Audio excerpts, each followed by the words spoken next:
I'm going to give you 10 rules for profitable self-discipline. These are rules of my own making. They're very homely, some of them, but they'll be very helpful. And number one is keep cool when other people get hot. I know you can agree with that one, but I'm not so sure that you'll always live up to it. We're inclined, all of us, to get hot when the other fellow gets hot. Say angry things when the other fellow starts saying angry things. I was in the home of the president of a big electric power company one evening when there came a storm, and he called up one of his head men to go out to take care of an emergency that happened as a result of that storm. It was on Sunday evening. The man was gone about 2 hours, and when he came back, he came up on the front porch of the home of this man and called him out on the porch, and I never heard a man get such a tongue lashing in all my life as this president of the electric power company gets. Says, you blankety blank blank, you think because you're the president of the company, blankety blank blank, and I'm just as good as you are, blankety blank blank. Oh, it was terrific. I only heard one side of the conversation because there was only one side of it. One man was doing all the talking, and one man was doing all the listening. And after this had been going on for fully 3 minutes, the other man ran out of wind and had nothing more to say. He was mad, you see, because they'd called him out on this stormy night.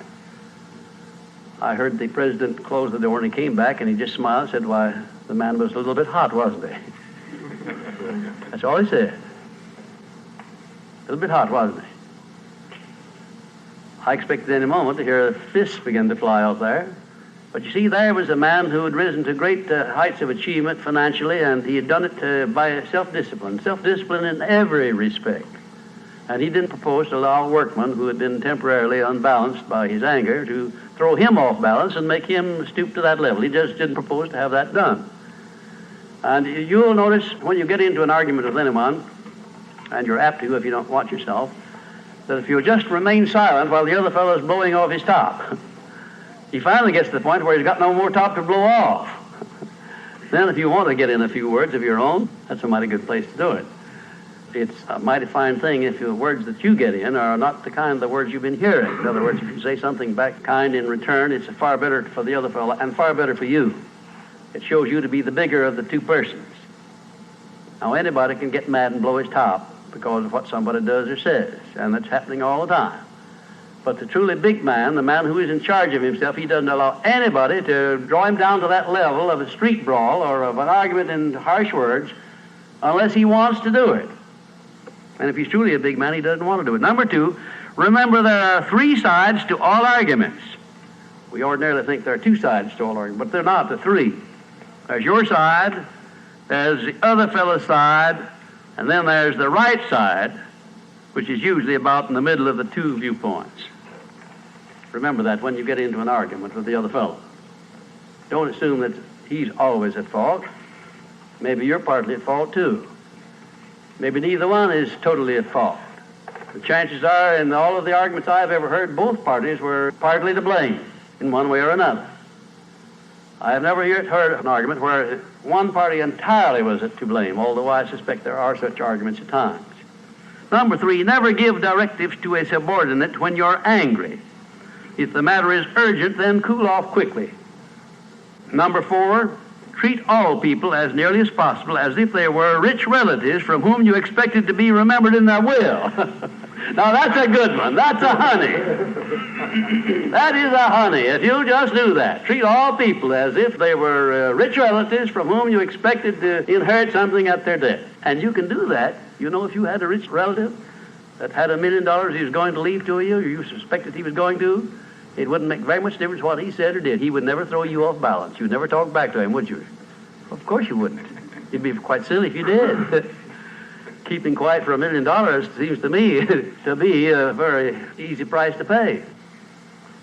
Number 5, look for the seed of an equivalent benefit in every unpleasant circumstance with which you meet, no matter what the unpleasant circumstance is. Make it a point to discipline yourself so that you look for that seed of an equivalent benefit, and you start looking in connection with the circumstance. Don't wait a week or two till you've all worked yourself up about it. Start right in where you stand. It'll lessen the blow. It'll lessen the hurt of the wound, whatever it happens to be, if you start looking for that seed of an equivalent benefit. And number 6, learn the almost forgotten art of asking questions and then listening to the answers instead of getting the other fellow told off. It gives you an awful lot of satisfaction when you're angry to get the other fellow told, doesn't it? And the temptation is very great to do that. I know, because I've been there many times. Don't do it. Be bigger than that. Listen to what the other fellow has to say, and then when somebody makes a statement that you're not sure about, learn to ask this one question. It's one of the most important questions in life. It'll serve more purposes than any other short question that I can think of. When somebody makes a statement that you're not sure about, or that you doubt, or that you question, ask a 4-word question. How do you know? And then wait for an answer and see him squirm. Oftentimes there is no answer. People make wild statements that they can't back up. And instead of getting into an argument and making an incident out of the matter and getting yourself worked up into an argument, let the other fellow stew in his own fat by putting him over the barrel. But that question, how do you know?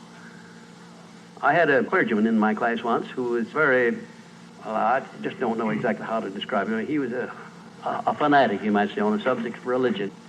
And he was sure that he knew exactly what was going to happen to me after death. He said so in no uncertain terms, not in the class, but in a private conversation. And he raved and ranted for quite a little while about it. And when he got through, I said, how do you know, parson? And that really put him over the barrel. He said, that's the way I feel about it. That's my faith. I said, well, now, having belief and faith is one thing, but having evidence is something else again. How do you know what's going to happen to me after I die? I don't know, and I doubt that you do. How do you know? Well, he never did give me a satisfactory answer. There are a lot of questions that come up in life in connection with which, if you'll ask that one thing, how do you know, you'll find that the other fellow will be off balance, and you don't need to make an incident out of what he says. You don't need to get mad at what he says. 7, never say or do anything which may influence another person without first asking yourself this question: will it benefit him or hurt him? And if it will hurt him, don't do it. Don't say anything or do anything that would hurt another person under any circumstances, no matter how much he may deserve it. Exercise self-discipline. Don't do that, because if you hurt another man, you're going to hurt yourself 10 times as much at least, because that hurt will come back on you. I don't care who you are nor what circumstances you're working under or living under. If you hurt another person, you will be hurt 10 times as much. And if the hurt doesn't come immediately, the rate of interest on that is compound interest on compound interest, and it'll be 100 times as great if you wait long enough. Because everything that you do to or for another person, you do to or for yourself. There is no escape from that. That's just as much a law as the law of gravitation, which everyone understands. You know that if you stepped over the top of this building, no matter what your mind was or what your belief happened to be, if you stepped over the top of this building and violated the law of gravitation, that you'd hit the ground and you'd die in a very few seconds. And this law, which brings you back that which you send out, is just as inevitable, just as inexorable as the law of gravitation or any other of nature's laws. Number 8, learn the difference between friendly analysis and unfriendly criticism. Then decide which you wish to live by in your relations with others. Now, friendly analysis is one thing and is welcomed by most sensible people. I don't object to friendly analysis of anything that I do, even though it's very unfavorable. If it's friendly analysis, I like it, because I can improve by it. But if it's unfriendly criticism, very obviously unfriendly criticism, and not analysis, well, then I resent it. I wouldn't be human if I didn't. How can I tell whether it's friendly analysis or unfriendly criticism? How would you go about telling? There are a lot of ways you can tell. You can tell by your relationship to the person who's making it, whether it's friendly or unfriendly to begin with. If it's an enemy, obviously I discount it right off the bat, because you almost know it's going to be unfriendly criticism. I can tell also by the tone of voice in which he does it, by the manner in which he does it. Because a man who engages in unfriendly criticism generally uses a few epithets along with it that clearly indicates that he's biased. If you have self-discipline, you're not going to be influenced by that kind of a person. And number 9, remember that a good leader in any calling is one who can take orders as cheerfully as he gives them. And number 10, last but not least, remember that tolerance in human relations is just as important as tolerance in the operation of mechanics.